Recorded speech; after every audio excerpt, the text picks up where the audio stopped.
Assalamualaikum warahmatullahi wabarakatuh. Selamat pagi anak-anak soleh-solehah. Bertemu lagi dengan mata pelajaran bahasa Indonesia hari ini, hari Selasa tanggal 10 Agustus 2021. Tetap semangat ya meskipun kalian masih BDR. Tema kita hari ini seperti yang Ibu sampaikan kemarin, tentang surat lamaran pekerjaan. Surat lamaran pekerjaan ini Ibu rasa sangat penting buat kalian nanti ya, setelah selesai menempuh pendidikan di SMK ini. Salah satu syarat untuk mendapatkan pekerjaan itu adalah dengan menulis surat lamaran pekerjaan.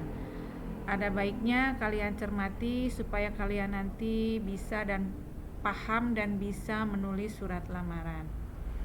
Nah, sebelum itu mari kita lihat dulu apa yang akan kita pelajari hari ini. Kompetensi dasarnya adalah mengidentifikasi isi dan sistematika dalam surat lamaran pekerjaan. Kemudian keterampilannya, kalian dapat menyajikan simpulan sistematika dan unsur-unsur isi surat lamaran baik secara lisan maupun tulisan. Kemudian KD pengetahuan yang akan kalian pelajari juga memformulasikan unsur kebahasaan surat lamaran pekerjaan, dan KD keterampilannya menyusun surat lamaran pekerjaan dengan memperhatikan isi, sistematika, dan kebahasaan dari surat tersebut.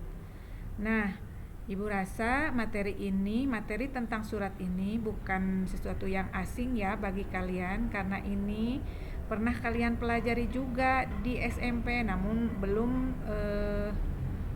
detail seperti sekarang ini. Nah, ini adalah bagian dari surat resmi ya. Surat itu terbagi menjadi dua. Ada surat resmi dan surat pribadi. Nah, surat lamaran ini itu bagian dari surat resmi. Nah, sekedar mengingatkan ya, kita lihat ini dulu ya ketika kalian belajar di SMP kan kalian mengenal dua bentuk surat. Yang pertama surat resmi dan kedua surat pribadi. Nah, ini surat lamaran itu adalah bagian dari surat resmi dan ini yang kedua adalah bagian dari surat pribadi. Kalau dilihat dari isinya jelas beda ya. Kalau ini bersifat resmi, memohon pekerjaan kepada lembaga atau instansi. Kalau ini adalah bersifat pribadi, ini adalah kepentingan pribadi ya isinya. Kemudian dilihat dari bahasanya, ini jelas bahasanya ada aturannya, harus menggunakan bahasa baku. Kalau ini kan bahasanya bisa tidak baku tapi bahasa sehari-hari. Kemudian yang ketiga dilihat dari segi sistematikanya, ini jelas memiliki sistematika yang banyak.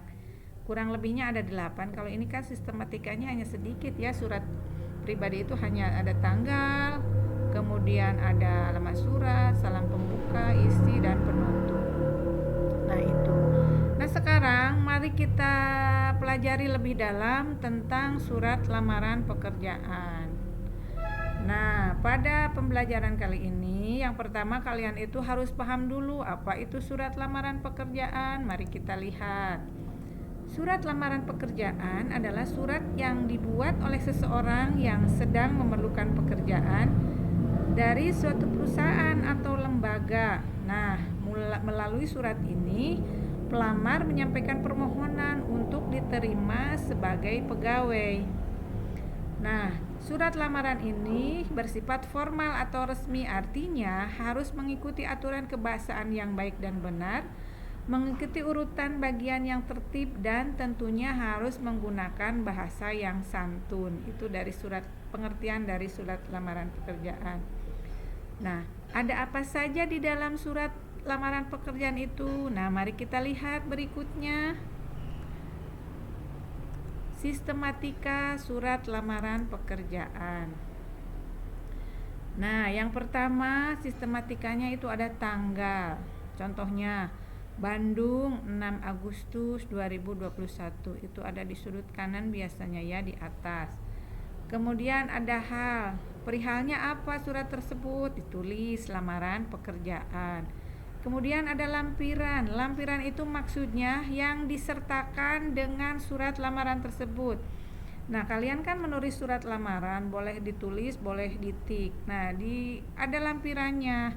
Lampirannya itu memuat apa saja? Ada ijazah, ada sertifikat, terus ada daftar riwayat hidup, ya, ada KTP. Nah, itu dilampirkan, dihitung ada berapa lembar. Kemudian ditulis, kalau misalkan ada 4, tulis 4 lembar. Kemudian ada alamat surat. Contohnya, yang terhormat manajer CP Sukses Abadi, Jalan Ahmad Yani nomor 3 Bandung. Nah, itu alamat surat. Setelah alamat surat ditulis salam pembuka, biasanya menggunakan salam yang formal dan bersifat nasional dengan hormat. Ya. Nah, itu salam pembuka. Kemudian pembuka surat. Pembuka surat itu berdasarkan nah, kita lihat ya berikutnya. Nah, ini. Nah, alinea pembuka. Sistematika setelah salam pembuka ada alinea pembuka ya, nomor 6. Nah, alinea pembukanya itu dilihat dari mana kalian memperoleh informasi. Misalkan kalau kalian memperoleh informasi dari surat kabar, ditulisnya berdasarkan iklan yang saya baca di harian Pikiran Rakyat tentang, nah itu. Kemudian apabila informasinya dari pengumuman, berarti alinea pembukanya setelah membaca lowongan kerja yang terpasang di kantor Dinas Tenaga Kerja, saya bermaksud melamar pekerjaan titik-titik, jabatannya disebut. Kemudian apabila inisiatif sendiri, berarti yang bertanda tangan di bawah ini.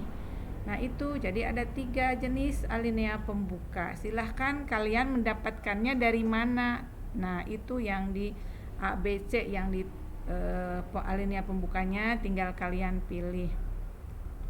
Nah, setelah alinea pembuka, berikutnya ada alinea isi. Alinea isi itu ada apa saja? Mencakup identitas pelamar, mulai dari nama, tempat tanggal lahir, pendidikan, alamat. Nah, itu identitas pelamar. Kemudian maksud dan tujuannya apa? Kalian melamar teh jabatannya apa? Kemudian lampiran ya, yang dilampirkannya itu apa saja? Ada ijazah, ada KTP, ada daftar riwayat hidup, ada sertifikat. Nah, yang ke-8 ada salam penutup. Salam penutup itu kalau di atasnya dengan hormat berarti konsisten ya, hormat saya. Contoh di sini Anissa Maharani. Nah, itu sistematika surat lamaran pekerjaan. Silahkan kalian cermati lagi.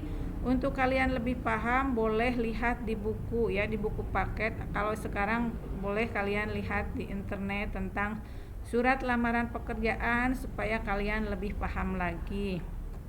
Nah, selain itu ada lagi nih mengidentifikasi isi surat lamaran. Nah, bagaimana caranya? Ya, kalau mengidentifikasi berarti kalian harus mencermati surat lamaran tersebut. Dilihat dari cirinya, dilihat dari sistematikanya, dilihat dari kebahasaannya. Jadi itu mah harus mencermati dan harus membaca surat lamaran pekerjaan. Begitu untuk materi hari ini ya. Mudah-mudahan kalian paham dengan materi yang dibuatkan seperti ini.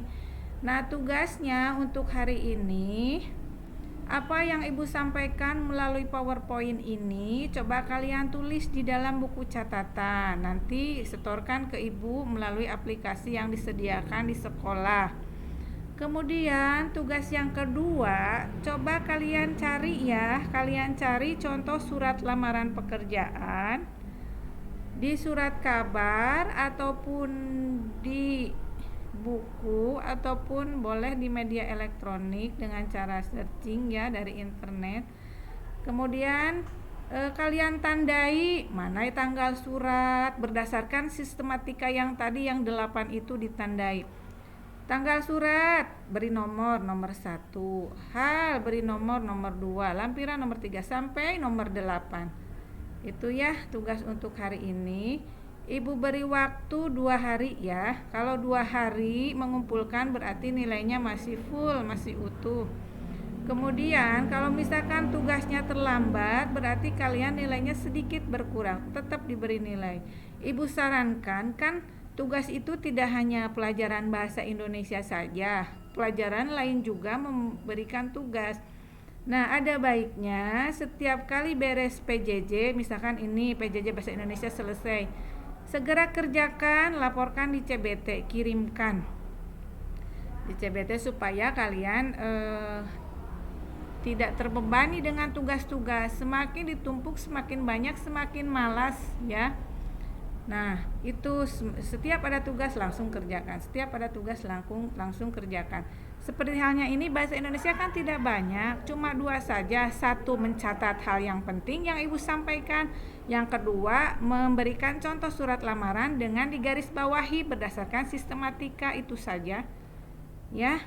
Apabila ada pertanyaan, silahkan kalian WA ke Ibu ya, silahkan tanyakan ke Ibu. Ibu tunggu, nanti Ibu balas ya, meskipun agak telat-telat nggak apa-apa. Nah, itu mungkin sekian dari Ibu. Assalamualaikum warahmatullahi wabarakatuh.